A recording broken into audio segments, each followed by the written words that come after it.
Welcome everyone to the second game of the 15 plus 10 tie break between Andrey Esipenko and Wei Yi. The first two classical games ended in a draw. Also, the first 15 plus 10 game was drawn. Now we are into the second game, and second games are always critical because if you draw, you go to the next segment, that's 10 plus 10. But if anyone loses, they're already done and dusted. And this one particularly important because it's the semi-finals. You reach the finals, you also get a spot in the candidates. That's how much is riding on this encounter.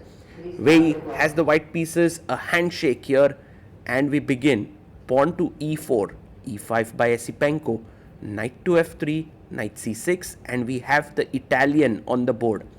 Bishop c5 played by Andrey, pawn to c3. Knight comes out to f6 and pawn to d3 played. h6 by Esipenko and b4. Wei attacks the bishop drops back and gaining more space, making a luft for the bishop to go back to a7. White castles, black is still not castling, opening up the bishop here. Knight comes out to d2 and now black castles. One of the things that you have to observe carefully in this position is the space advantage that white has on the queen side. And you can see he touched his rook, rook e8 played. And the idea of this move is to play bishop e6 so that after takes you take back with the rook. Knight c4, you drop your bishop back. Bishop comes to e3 to trade. If you take, can take with the knight but also can take with the pawn, opening up the rook. He plays bishop e6. And now Wei chops off the bishop on a7. You can see Wei taking time in the opening. That's always been his thing. 12 minutes on the clock. Meanwhile, Andrey Esipenko has 15 minutes. Rook to e1 played. And now rook drops back to a8. He goes knight to e3. Now the knight jumps into either d5 or f5. Queen d7, stopping knight f5 ideas by controlling the f5 square. And a5, just clamping down the structure on the queen side. So bishop takes bishop, queen takes b3, and knight to e7, rerouting the knight to g6 to f4. Wei comes to the center. He's trying for the d4 break at the right time. Knight g6. The position is very, very interesting. Knight jumps into f5, looking at these pawns. I believe you can also go knight e7, but very active move, beautiful move. If you take here, your knight is hanging. So he pushes c4, asking black to clarify the situation there. Takes, the queen is attacked, but queen c6 played. And now the e4 pawn is under some pressure. Queen comes to c2, defending e4. And Andrey plays king f8. I wonder if he wants to go knight g8 to knight e7 to trade that knight. Pawn to g3, kind of dominating the knight on g6. Rook a d8, and Wei comes up with rook d3. He wants to double here. Takes, queen takes, and now Andrey has 8 minutes. Wei has 7 minutes. It still feels a bit uncomfortable here for black, mainly because any endgame that you play, these pawns are going to be under pressure. King g8 played. And Wei goes knight d2. He defends the pawn on e4. Queen to d7, offering a queen trade. I'm not sure if this is a good idea. Queen takes queen. Knight takes. And now this move, knight b3. You know, with this move, you dominate the knight on d7 because it moves. You can jump to c5 to attack b7 and a6. Also, rook d1 becomes an idea. So knight to f8 played, trying to come to e6, and he plays rook d1. Andrey has to remain careful. He plays f6, maybe making his way for the king to come to e6. b5 pushed. Maybe a bit premature, but not sure. King f7. The king is starting to march in. He goes knight e3. Maybe he's trying for knight c2, knight b4, put pressure on the a6 pawn. Rook to c8. Maybe knight d5. Why not jump into the center of the board? That's what Wei Yi does. And now Andrey seems to be ready with his move. King e8. Black has less space but is managing. Knight b4. Now he's attacking the a6 pawn. And look at this. Beautiful. If you take and take here, then just rook a8 and black is the one who's better. So f3. And this line kind of gives you an idea that if white is not careful, then he's created a lot of weaknesses right in his camp by pushing the pawns. Black can lead to a counter attack. Knight dc5, offering the knight to trade.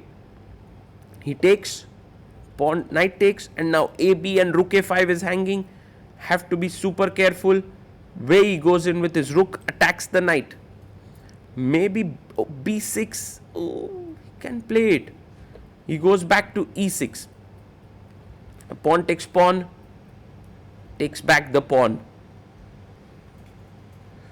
The game is super intense at this point. King comes to e3. And do you want to give up your a6 pawn? No, he first goes g5. Pawn pushing forward to c5. And now rook b8 makes a lot of sense. He plays it. He plays it. And if knight takes a6 now, there's rook a8 and I win back the pawn. He takes it. Rook a8. Andrey. Easy striking back here. Look at this. He takes the pawn. Now a check coming in. The knight jumping in. Oh my goodness. This is like a counter attack. c6 played. Offering a rook trade. Do you want to trade rooks? Asks Wei Yi. Andrey says sorry. I don't want to. He goes rook a4. The rook swings over. Defends the knight. The knight wants to jump in. The rook wants to come in. All these pawns are also weak. Super critical. And guys, think about it. The candidate spot is at stake right now. Check, king e7. So much stress. Knight check. King comes to d6. f6 is hanging now. And Wei Yi chops it off. He had 5 seconds when he made that move. Check. King d2. Now you can take this pawn with the knight. Take another pawn on h2 perhaps. He takes with the knight. Also remember, c6 is hanging. Black is just better, guys. King c2. And now king takes c6. Andrey playing incredibly well here. And he takes it. King takes c6. Taken. And rook to h8 played. Attacking the pawn on h6. He goes for a check. Maybe king c5 was better to get the king. Yeah, he gives a check finally. He was thinking about that move. King d3 now. Comes up. And look at Andrey there. He has more time. He has an extra pawn here. He takes another knight g4, attacking the rook and the pawn. e5 under pressure. Knights are always tricky in such positions. Now keep an eye on the clock here, because that will play a role. I like this move, rook g2. He's going after the g3 pawn. Andrey being careful. Knight takes on h6. Rook to g3. Take it. He takes it. And the knight jumps back to f5. Wait 21 seconds. Andrey 38 seconds. Rook goes down to g2. 2 extra pawns for black, but still definitely some play, and what made with 1 second on the clock that move. Insane how Wei Yi does it. Now rook a2 or rook b2 is totally winning both of these moves. And Andrey Esipenko 30 seconds. He makes an error. He goes king b6. And now suddenly the position is equal because knight e3 attacks the rook and knight d5. Wei Yi has just 10 seconds to figure. He goes for the rook move. If he gives a check, black is winning. With king b5, push the pawn. He goes knight e3, attacks the rook. He's threatening a check. Andrey, look at him. He needs to move the rook. He's going for the rook move. Of course. But then plays c6. Oh my goodness, he blunders the rook entirely. Can't believe it. Oh my god. This is just insane. This is unbelievable. You don't see such things happening at top level chess often. And look at what happened there. An insane rook blunder. And the candidate spot is gone for now. But the good news for Andrey Esipenko is that he gets another chance for the third place match with Nodirbek Yakuboev. Meanwhile, for Wei Yi, what a day it is. He goes through to the finals where he meets Javokir Sindarov, but more importantly qualifies for the FIDE Candidates 2026 that will take place in Cyprus in March. And for Andrey Esipenko, that is a tough pill to swallow. You know, he was going to move his rook there, his hand was reaching out, but then suddenly he thought, what about my pawn on c7? He forgot, and that happens when you are under pressure, in time trouble. Wei Yi made that move with 1 second on the clock. Truly an incredible game. I've made this video into a slow motion to explain you how these errors happen. Look at Wei Yi's clock, by the way, when he makes this move. He has 1 second and he makes it rook h7. Now Andrey, who has around 30 seconds on the clock, thinks for a bit. You can see him being a bit worried, of course. He looks at the clock. He has 27 seconds there. It's ticking down slowly and steadily. And then at this moment, he goes for his rook. Or in fact, his king.